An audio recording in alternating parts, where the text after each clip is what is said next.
A team of geneticists at the Max Planck Institute did something that would close a 2,500-year-old historical argument.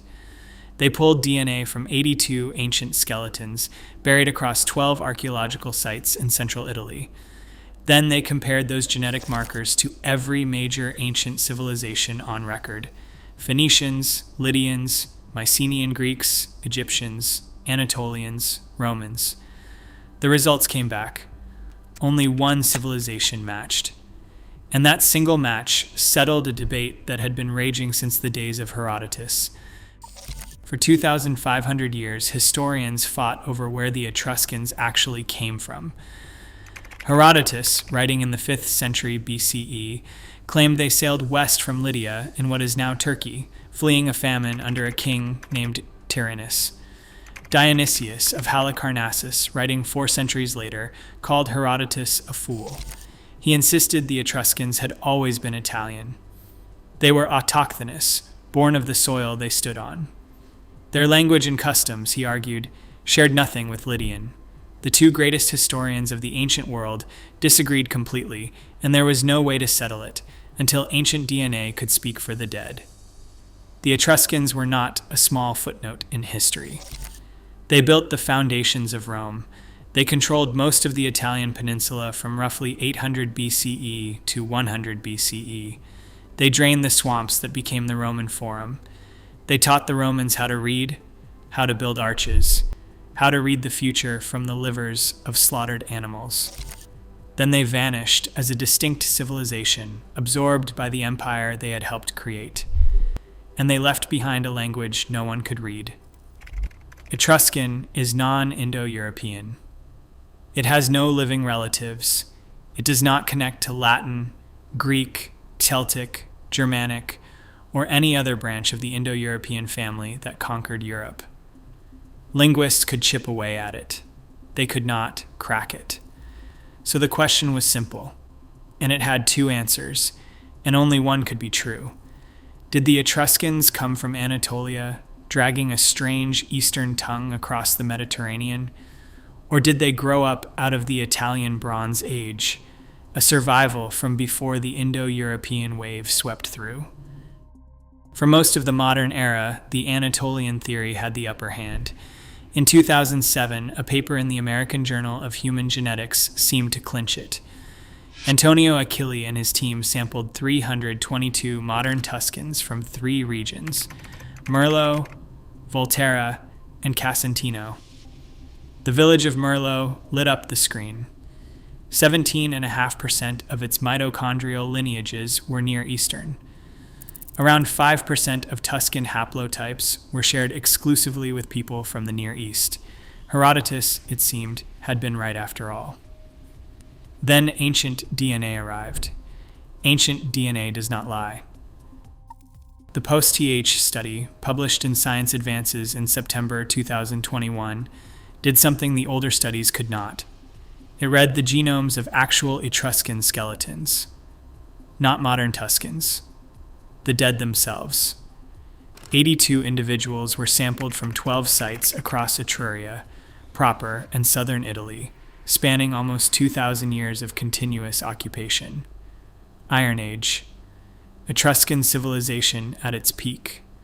Roman Republic, Imperial Era. Late Antique, Early Medieval, a genetic transect right through the heart of the story. Johannes Krauss led the ancient DNA lab at Tübingen. Albert Zink at URAC Bolzano handled the tissue. Cosimo Posth pulled the timeline together. The dense petroous bone behind the inner ear, the part of the human skeleton that preserves DNA best, gave them clean reads on people who had been dead for almost 3,000 years. The headline finding was brutal in its simplicity. Iron Age Etruscans were genetically indistinguishable from their Italic Latin neighbors. They carried Indo-European steppe ancestry, the same signal that swept into Europe from the Pontic Caspian grasslands roughly 5,000 years ago. They carried no detectable recent Anatolian admixture. None. The Y chromosome data was even more pointed. Around 3/4 of Iron Age Central Italian males carried haplogroup R1b, predominantly the R1b P312 branch and its derivative R1b L2. That is a Bronze Age steppe lineage. It came down through Italy from the north and the east of Europe, not across the sea from Lydia. Herodotus was wrong. Dionysius was right. The argument was over, but the elimination round was just getting started because the team did not stop with Anatolia. They tested every candidate the ancient world had to offer. The Phoenicians were obvious. They were the great Mediterranean traders of the early first millennium BCE. They built colonies up and down the Italian and Spanish coasts. If anyone had injected Levantine DNA into Etruria, it should have been them. The signal came back negative. No Levantine ancestry in the Iron Age Central Italian samples. The Phoenicians traded with the Etruscans. They wrote bilingual gold tablets with them, the Pyrgi tablets, an Etruscan-Phoenician parallel text from around 500 BCE. But they did not breed with them at population scale. The DNA stayed Italic. Mycenaean and Iron Age Greek populations got the same answer. No match. Greek and Aegean ancestry only starts showing up in central Italy after 1 CE during the Roman imperial period, and even then it arrived as part of the empire's massive eastern Mediterranean reshuffle, not as a Bronze Age founding migration. Egyptians failed the test. No North African signal in pre-imperial Etruscans. Mesopotamians failed. Lydians failed. The entire roster of fashionable origin candidates fell, one after another, like dominoes. Then they compared the Etruscan samples to the local Italic Bronze Age populations who had been farming central Italy for 1,000 years before the Etruscan civilization rose, and every single marker lit up. Same R1b P312Y haplogroup background, same steppe-derived autosomal profile, same mitochondrial signal. The Etruscans were not migrants. They were the same people who had always been there. The Villanovan culture, the Iron Age population that lived in central Italy from roughly 900 to 700 BCE, was the direct genetic predecessor of the Etruscans. And nothing genetic happened at the transition. The Villanovans simply became the Etruscans. They built cities. They invented an alphabet borrowed from the Greeks. They started writing in a language that had no business being there. But the bodies were the same. The implications were immediate. One of the greatest origin mysteries in Western antiquity collapsed into a single sentence. The Etruscans were Italian. They had always been Italian. Whatever made them culturally distinct, the language, the religion, the obsessive divination of livers, did not arrive in a boat. It grew up out of the same dirt their bones were buried in. But there was a second study that turned the discovery into something a viewer can almost touch. Silvia Garotto and her team published in PLOS1 in 2013, 8 years before Posth. They compared 30 ancient Etruscan mitochondrial genomes against 27 medieval Tuscans, 370 modern Tuscans, and 158 Anatolian samples, running millions of coalescent simulations to see what fit the data. Two findings landed hard. First, the genetic links between Tuscany and Anatolia date back at least 5,000 years, which means any Anatolian connection is Neolithic, not Etruscan. Second, the Etruscans are direct ancestors of the modern inhabitants of two specific places, Casentino and Volterra. Casentino is the upper Arno Valley, a pocket of mountainous, isolated villages tucked into eastern Tuscany. Volterra is a hilltop town that was once the Etruscan city of Velathri, continuously inhabited for almost 3,000 years.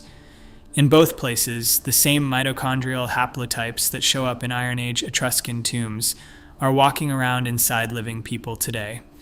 Their grandmothers carried them. Their grandmothers' grandmothers carried them. The line is unbroken. The civilization died. The bloodline did not. Outside those two valleys, the picture is messier.